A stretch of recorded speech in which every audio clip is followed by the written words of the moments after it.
Alright guys, so we're going to go ahead now and connect Mongoose to our MongoDB database that we created, which you can see I have open right here in MLab.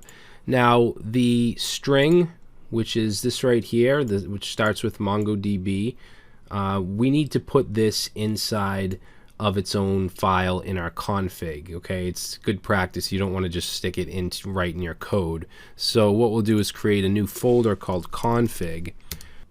And we're going to create in here a file called keys.js. And in this file, we're going to module.exports and set that to an object. And module.exports, it's just a way of making this object available outside of this file because we need to connect to it. So let's say Mongo URI and set that to our connection string. So it's going to be this here. I don't know why this isn't responsive, but we're going to paste that in, and then just make sure you replace your DB user with whatever you use for a user, and then make sure you replace the DB password with your password. I used Brad for both. So we'll go ahead and save that, and then for now we can close this. But later on when we deploy, we're going to have different key files for our development environment than we have for our production, because you may want to use a different database for development and a different one for production, and we'll get into that later. But for now, let's go back to our server.js and let's bring in Mongoose. So we'll say const mongoose equals require mongoose. And then we're going to go down, let's see, we're going to go right below where we initialized our app, and let's say db config, and we want to create a variable called db, and we want to require our keys file, which is in the config folder. So we'll say ./config/keys, and then we want the Mongo URI value, so we'll say dot, and you can see if you're using VS Code, it'll just pop up there, Mongo URI.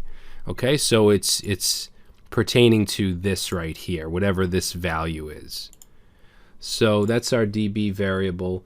Now we want to connect to Mongoose, or I'm sorry, connect to MongoDB through Mongoose.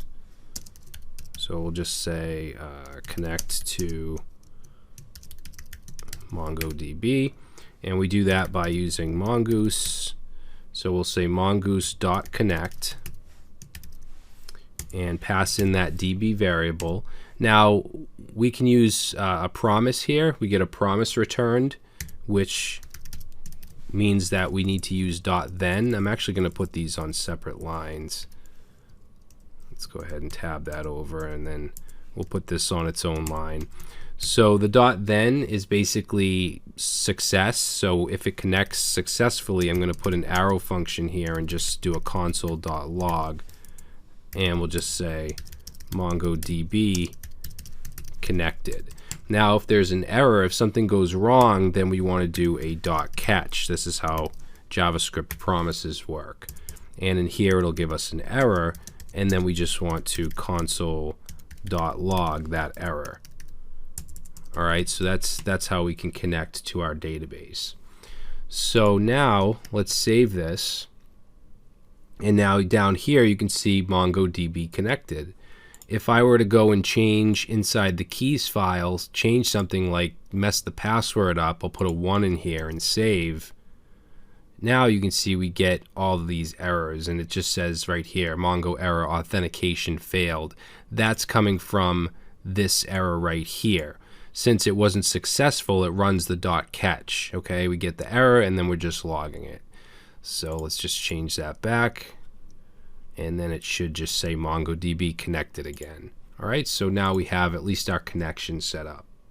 So I think what we'll do is stop here, and in the next video we'll go ahead and we'll start to set up our routes for our API endpoints. Or I should say our route files, because we're going to have quite a few endpoints. All right, so I'll see you in the next video.